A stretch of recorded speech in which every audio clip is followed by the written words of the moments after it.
Believe it or not, the first 3 weeks of play are officially in the books. These are my latest SEC baseball power rankings as the final weekend of non-conference play of the 2025 season approaches. Hello, everyone. I'm Chris Phillips of SEC Unfiltered. Appreciate each and every single one of you tuning in.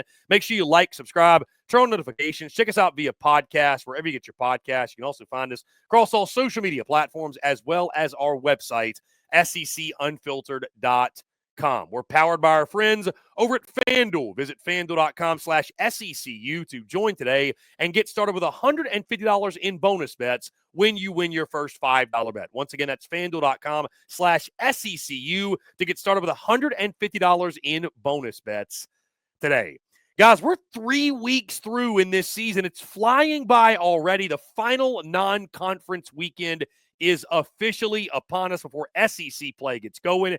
These are my latest SEC baseball power rankings as we sit here in the first week of March. Let's pull up each of my selections, and we will start at number 16 with a very familiar team and a familiar face, the Missouri Tigers, a team that I don't see at any point coming out of the number 16 spot. They split over the weekend with mighty Evansville. Give Mizzou credit. They did not lose the series. It's going to be a long year in Como. I feel for Carrick Jackson. I'm going to sound like a broken record here, but again, guys, I think this is going to be the story for Mizzou. I would set the updated over-under win total on SEC wins for Missouri.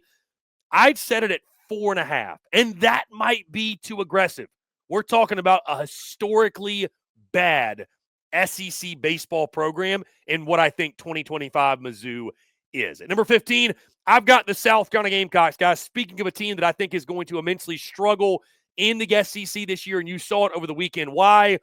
Not only do you lose the series to Clemson, which I thought was going to happen. Guys, I think highly of Clemson. I think Clemson is an Omaha caliber team, but you get swept. And while the games were close, they weren't really all that close because at no point did your offense ever pose enough of a threat where you felt like South Carolina had a realistic shot to win any of those ball games, right? A couple of 5-1, 5-2 scores. Sunday, obviously, Clemson pulls away late, 8-2 the final at Founders Park.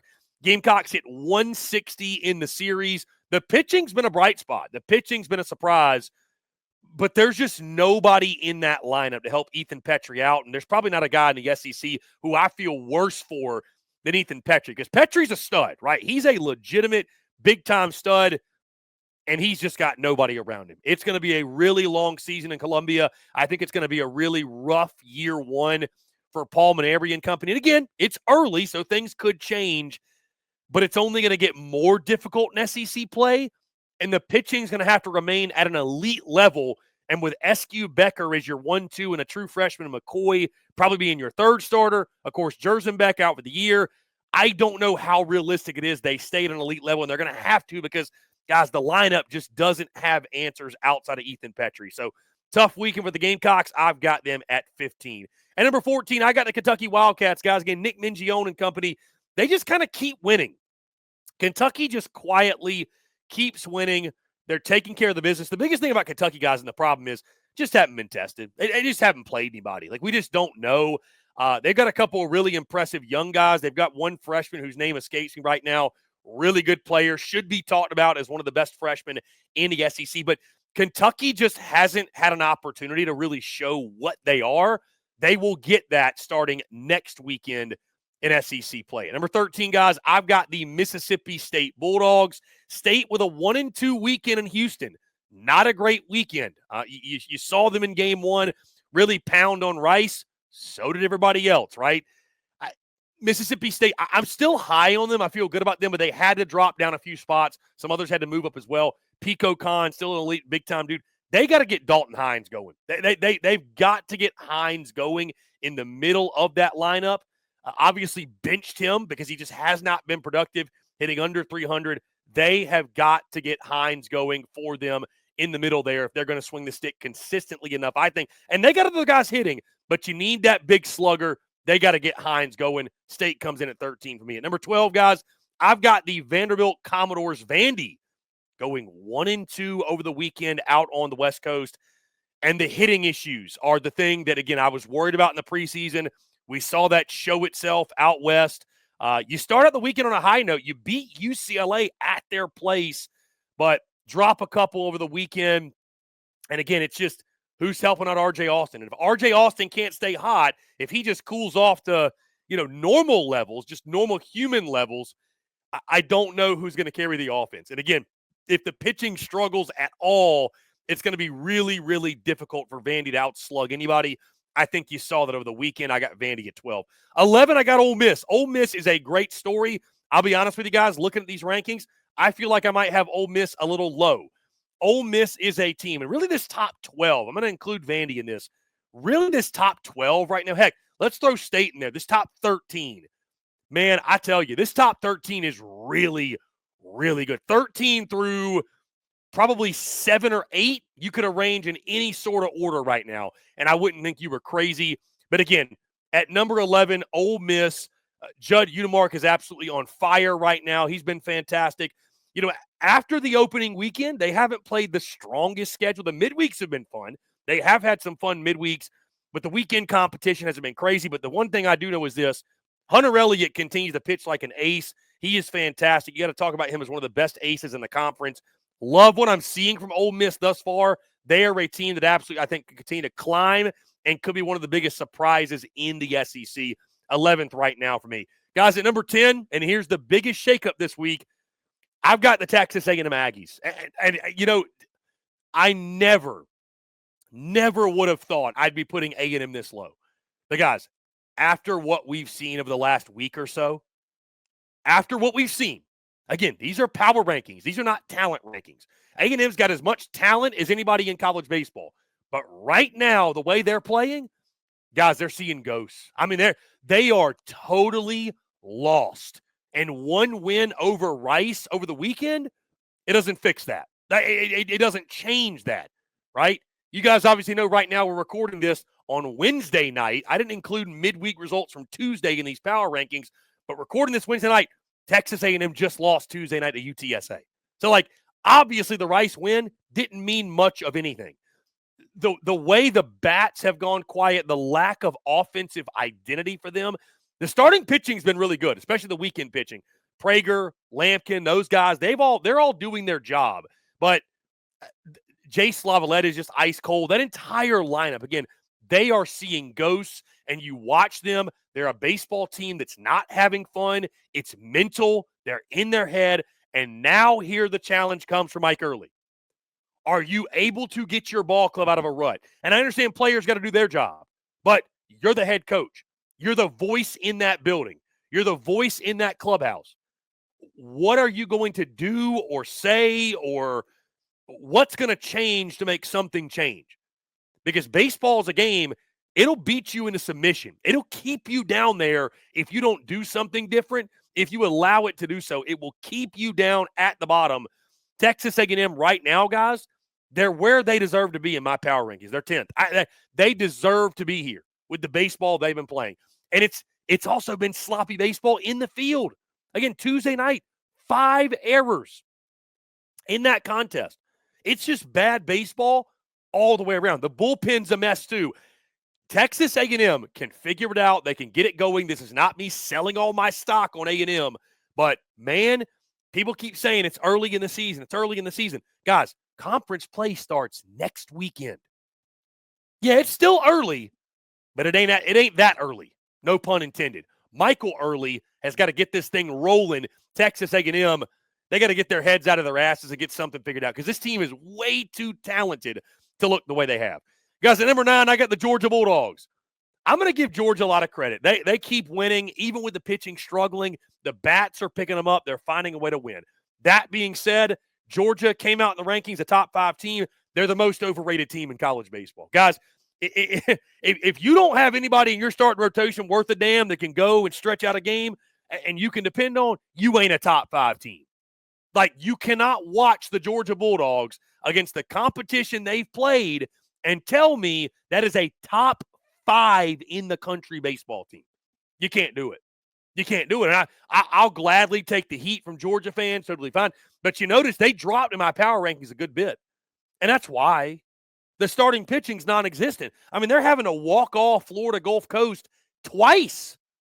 The pitching is a real problem for them. And maybe it gets corrected quickly. Maybe Wes Johnson, if there's a guy that can push the right buttons, I think it is a Wes Johnson, right? And the sticks are fantastic. I mean, up and down the lineup with Ryan Black and Trey Phelps, and, the list just goes on and on of these big-time sluggers. They got plenty of them. But that team, you cannot look at them. You cannot look at them and say anything other than the pitching is a liability. You cannot look at them and say they're a top 5 team in the country. If you say that, you don't know baseball. I'm sorry, you don't. Like, no top 5 team in the country struggles on the mound the way that Georgia team does. None of them do. So, I got Georgia 9. Again, this is not me selling all my stock on them or anybody for that matter. But Georgia right now, they're number 1 based off lineup. They might be 16th based off pitching staff. So, 9th they are. And number 8, guys, I've got the Auburn Tigers. Auburn, huge winners over the weekend in their tournament in Arlington, especially the Saturday game, the big win over Oregon State. Guys, Auburn quietly might be the best team in the SEC nobody's talking about. I mean, when you look at what Auburn's doing, they got young guys stepping up. They got veterans like Ike Irish and Cooper McMurray. This is a team with Butch Thompson. We talked about it preseason with Butch Thompson. Again, don't sleep on Butch Thompson now. Butch Thompson has done a hell of a job at Auburn. They have a huge weekend, go 3-0, beat the brakes off Ohio State in game 1 again, beat Oregon State game 2, and in game 3, close it out with another win. Love what this Auburn team is doing. Again, they got their first test with some real competition. They passed with flying colors. I can't wait to see what this team does in SEC play. It's a very deep league. It's still going to be very difficult. But again, I think Auburn could be the best team that nobody's talking about in this conference right now. Number 7, sticking in the state of Alabama, how about the Alabama Crimson Tide? Guys, we're going to start having a conversation about Justin LeBron for the Golden Spikes. I mean, you talk about, and I know it's early to have Golden Spikes conversations, but what Justin LeBron is doing, LeBron is balling. LeBron is balling. And oh, by the way, again, we saw them 2 weeks ago. They got starting pitching with Zane Adams and those guys leading the way. They got starting pitching. Justin LeBron is an absolute monster. Alabama, I think, again, a team, another one I'm really excited about. Hey, maybe the state of Alabama, not just a basketball state, not just a football state, right? They're excited about those. But, man, if you're in the state of Alabama, you better be excited about baseball because both of these teams look really good, Bama and Auburn. I got Bama 1 spot ahead of them, but I tell you, man, maybe this year is the year that Bama Auburn on the diamond takes center stage. So, Alabama at number 7. Texas, I've got at number 6. In the power rankings, the Texas Longhorns go to Vegas, ho-hum, the Sin City. It's no problems for Texas. They go 3-0, really successful weekend. Again, guys, the lineup shows up, shows out. They score 10-plus runs in all 3 games. I think this is what you were expecting, at least what I was expecting when it comes to Texas, the way they were able to swing it. They're going to be one of the best offenses, not just in the SEC, but all of college baseball as well.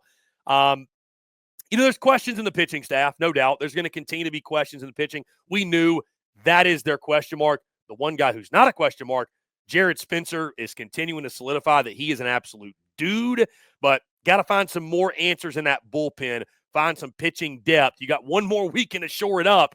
Then you go into SEC play. You travel to Mississippi State, open it up. That's going to be tough. But, again, Texas, with that lineup they've got, they're going to have a shot in every single game they play. Number 5, guys, and this is one of the biggest risers. How about the Oklahoma Sooners? Oklahoma, man, continue to put respect on Oklahoma. One of the last unbeatens in college baseball, at least as of going into Tuesday. We obviously know what happened Tuesday night. Dallas Baptist beating Oklahoma 11-0 run rule. But Oklahoma still, I think, a great story to this point. Watching them, I love the Witherspoon twins, especially Kyson on Friday. They're getting guys like Easton Carmichael, who may have the best name in college baseball. Jackson Willits in the lineup is playing a big part as well.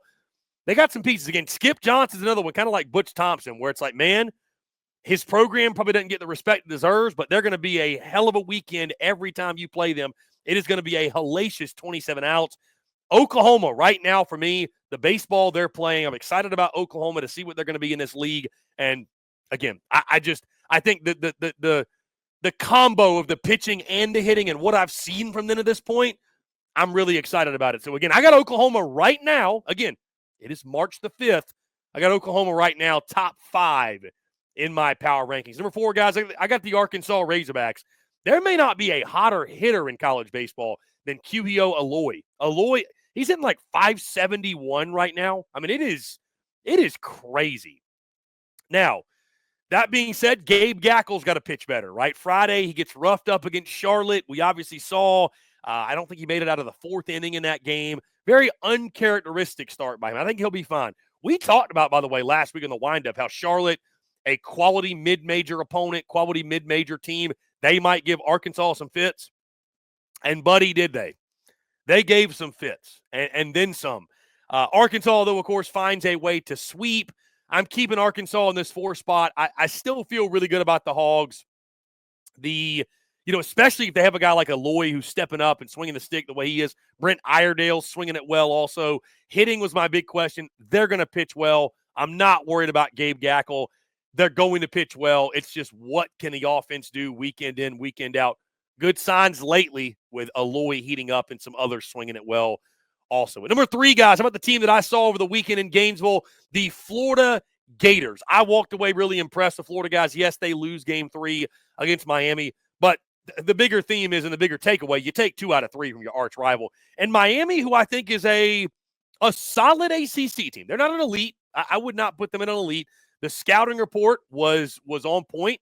Frontline starting rotation for Miami was really, really good.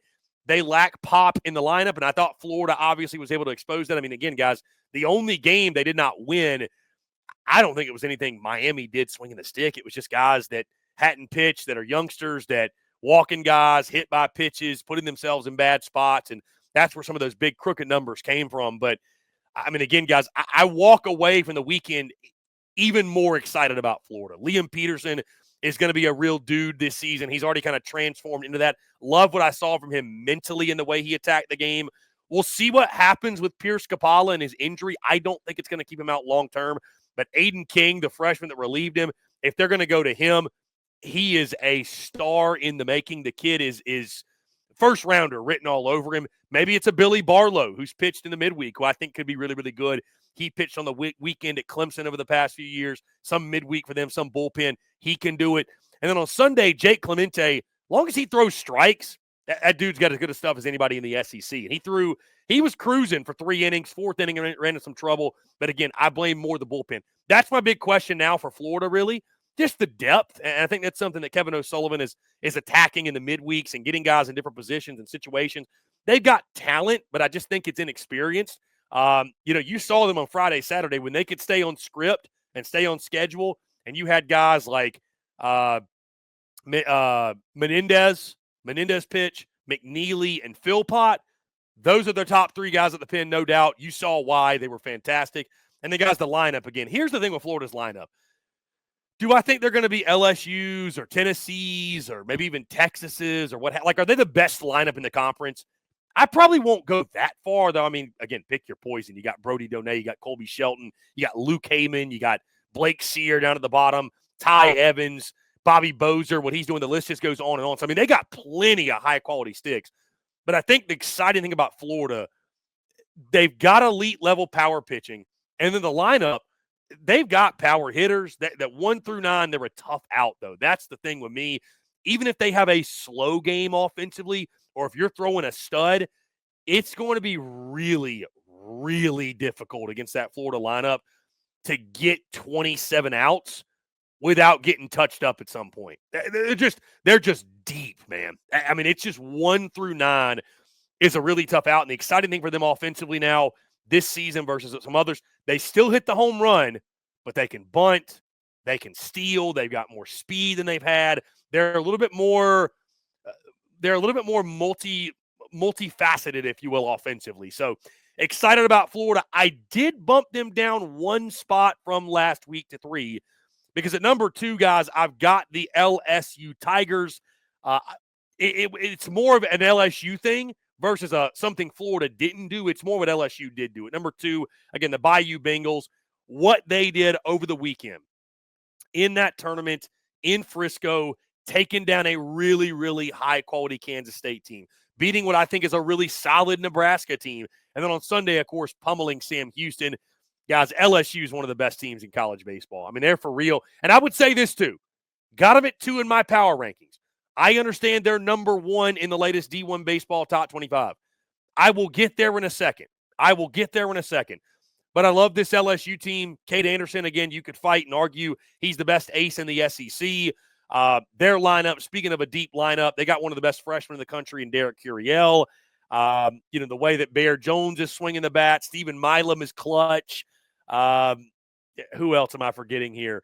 Ashton Larson has been really good. I mean, like, their biggest problem, guys, is they might have 13 or 14 guys that are fighting for 9 spots. Like, they've got so much depth that, Jay Johnson's going to have to make some tough decisions on, okay, like, who's going to be our starter, who's filling in, what roles. That's what you got. One more weekend to figure out what roles are guys playing. They have so many good options of guys that can get the job done. They're deep on the mound, too. They got this kid Schmidt that's starting in the midweek that, I mean, he turned down big-time money, going to be a first-rounder. Like, LSU, top to bottom, is just loaded across the board. I love this LSU team. But, guys, number 1 for me, they were number 1 last week. They're number 1 this week. And, guys, if I had a top 25, or if you want to know my opinion, Tennessee is the number 1 team in college baseball right now. They're number 1 in my power rankings. They should be, I think, number 1 in the polls. This is no slight at LSU. Let me make that very clear. But Tennessee over the weekend, all they do is go to Houston and wipe the floor with the field. Just dominate the field. Take care of the business. 3-0. Guys, I mean, they're also the defending national champions. They also have, you could argue, the best coach in the game right now in Tony Vitello. Like, I think at some point you just kind of have to put some respect on the defending champs. They're the defending champs. I was worried about them early in the season because you lost Blake Berg. You lost Simo. Now you got guys like Levi Clark. You got guys like Andrew Fisher who's getting going. I mean, they have reached a point where they really, truly just do reload. They don't in any sense of the word rebuild. By the way, they might have the best ace in the SEC in Liam Doyle, as good as he's been. Like, man, they are just, I mean, Marcus Phillips, what he's done. They got options on Sunday. Nate Snead's a swing guy who can start on Sunday or pitch in the bullpen. Like, A.J. Russell's coming back from injury. Like, they've got so much. I mean, they're scoring 20 runs in the midweek. Like, it's comical to a degree how good Tennessee is. So, again, I want to make it clear. It's 1A, 1B for me. It's no slight against LSU. But right now, and again, last week, right? Last week, Tennessee was the number 1 team in the power ranks for me.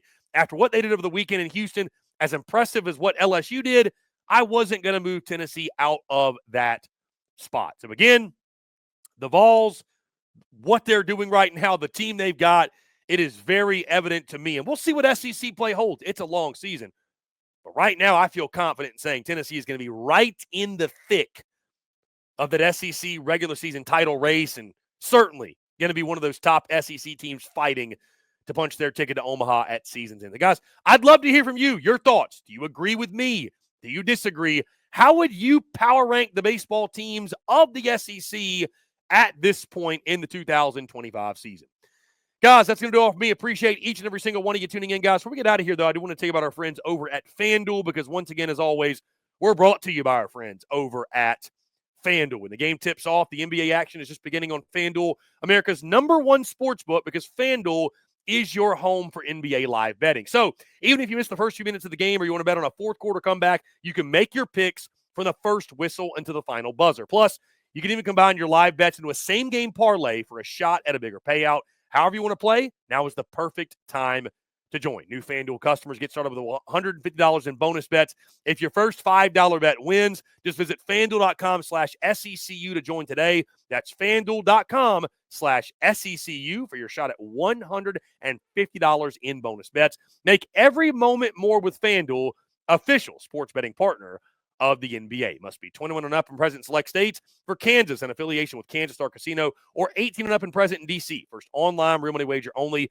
$5 first deposit required. Bonus issued as non-withdrawable bonus bets expire 7 days after receipt. Restrictions apply. See terms at sportsbook.fanduel.com. Gambling problem? Call 1-800-GAMBLER or visit fanduel.com/RG. Call 1-888-789-7777 or visit ccpg.org/chat in Connecticut or visit mdgamblinghelp.org in Maryland. Hope is here. Visit gamblinghelplinema.org or call 800-327-5050 for 24/7 support in Massachusetts or call 1-877-8-HOPE-NY or text HOPE-NY in New York. Guys, once again, thank you so much for tuning in and let me know who should be number one in college baseball, Tennessee or LSU? Should it be somebody else? How would you power rank the teams of the SEC at this point? Conference play just around the corner. We can't wait for it. I know you can't as well. Again, guys, appreciate you all tuning in. Make sure you like, subscribe, turn on notifications. Check us out via podcast, wherever you get your podcast. You can also find us across all social media platforms, as well as our website, secunfiltered.com. Till next time, I'm Chris Phillips of SEC Unfiltered. Appreciate each and every single one of you tuning in, and we will catch you on the other side.